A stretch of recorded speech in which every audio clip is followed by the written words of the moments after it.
mimi ni mfanyakazi tu wa hustler. Na mimi kwa hii dunia nimeona maneno mengi. Yes. Cha kwanza nahimiza vijana wenzetu tuachane kitu inaitwa bangi. Mimi bangi imenipeleka mahali pabaya na nimeona maneno mengi yasiyofaa.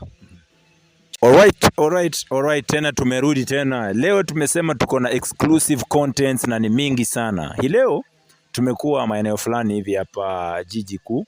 Sasa round hii tumekuwa na beautiful lady mwenye ametuambia story zake.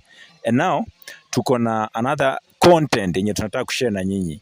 So we have got a friend in studio, na studio yetu sasa ni outdoor event. Tunafanya outdoor studio.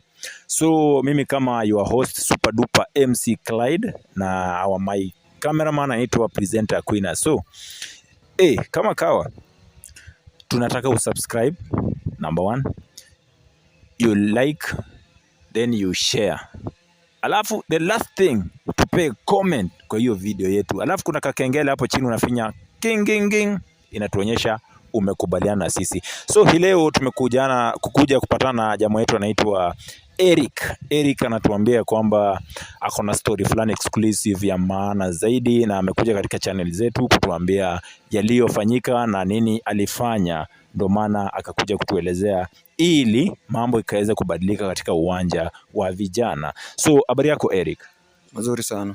Uko salama? Niko salama. Umetuambia unaitwa Eric Musamia. Ndio. So Eric, karibu sana katika studio zetu. Labda utuambie wewe uko nyumbani hapa Nairobi. So uko nyumbani, wewe umetoka wapi na nini unafanya na uko na umri gani ama hivyo? Mimi natoka Ikolomani. Cha kwanza mimi ni mfanyakazi tu wa hustler. Na mimi kwa hii dunia nimeona maneno mengi. Yes. Cha kwanza nahimiza vijana wenzetu tuachane kitu inaitwa bangi. Mimi bangi imenipeleka mahali pabaya na nimeona maneno mengi yasiyofaa. Cha pili, acha niwaambie vijana wenzangu, mtu asiwahi kutumikia kufanya maneno mabaya. Mimi nimetolewa nyumbani kwetu na vijana, naweza ita kama vijana ambao wanatembea usiku, vigilant. Wakanitumia, wakanipea bangi na pombe. Nikazitumia kwa wingi kabisa. Baadaye tukaenda kutafuta, kwa natembea usiku na wao, tukapata kijana ameiba mbuzi. Sasa kijana mimi nilikuwa natembea mbele zao, kanitumikianga mimi ndio nilikuwa nikishika mtu na namalizana na yeye. Wao wakanisaidia kushika. Nakumbuka kwanza nilikuwa nimevuta bangi na nimekunywa pombe kwa wingi kabisa. Kwa hivyo umelewa chakari kabisa. Kushika kijana nikampata, amesema ameiba mbuzi. Akaniambia, sasa wewe kijana, wewe ndio utakuwa kumalizana na vijana. Sasa mimi nakuambia, wacha ndugu zangu niwashangaze. Tushangaze baba. Kile nilichoona kilipita maishani mwangu na miaka zangu nazo bado kidogo. Ngoja kwanza, umesema ya kwamba wenzako walikutumikia, walitaka hiyo squad ya vigilant, ulikuwa ndani yao? Sikuwa ndani yao. Na kulikuwaje ndo wakakushia, ama walikupata kwa njia ukiwa umelipuka ndo wakasema kaende? Hapana, walinipata kwa njia, lakini wakanitumikia kunipea pombe na bangi. Bangi ndio ikanifanya, ikanielekeza kwanza niingia kwa kurubu yao, tutembenge na wao. Tulipoenda nilikuwa nawaeleza pole, wakanituma mbele, mimi nilikuwa nikitembea mbele, tukishika mtu mimi nilikuwa nimalizana kila mtu, bora tumeshika mwizi ama kwa nani.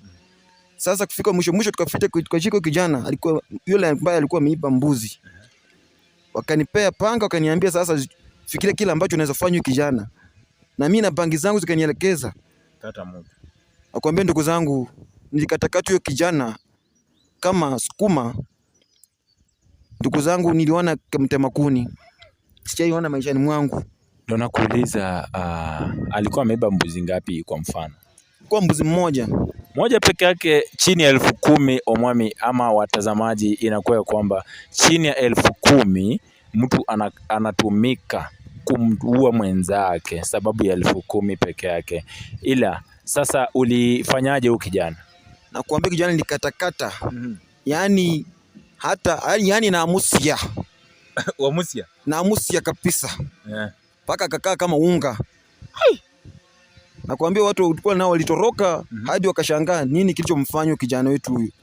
Nakuambia nishangazo naye maneno hadi wa sasa nafikiria, ndugu zangu, wacha niwaambie maneno bangi na kutumikiwa muachane nayo. Watazamaji, inauma. Unajua mmesikia story ni mbio mbio, lakini pia lafaa muelewe. Huyu mwenzetu regret kama ametamaushwa na kile kitendo ambacho kilimtuma kufanya kitu ambacho alikifanya, ambapo inasemekana kuwa alitumika na wenzake mbogi ama squad inaitwa Vigilant, ambapo iko Ikolomani. Na hii Ikolomani imekuwa one of the versatile things zenye kila wakati unapata ukitoka mahali maybe umechelewa, unakutana na squad ya watu wanakuambia ni Vigilant. So huyu walimpata, wakamwambia wampatie pombe na bado kisha akamwongezea bangi ili akwe kielelekezo, ili akwe mkwanza ule wa kukata mtu ama kupiga mtu, na ambapo sasa anasema anajuta kwa hilo neno, na ambapo hata si tunaweza juta, sababu si kawaida ya mwanadamu kuua mwenzake ovyo ovyo. So kulikuwaje baba? Nakwambia kijana, walinitumikia baada ya sasa wakaniacha. Kwa sasa hivi nateseka, lakini naambia vijana zangu tuachane na kitu inaitwa bangi na pombe, na usiwahi tumikiwa na mtu yoyote.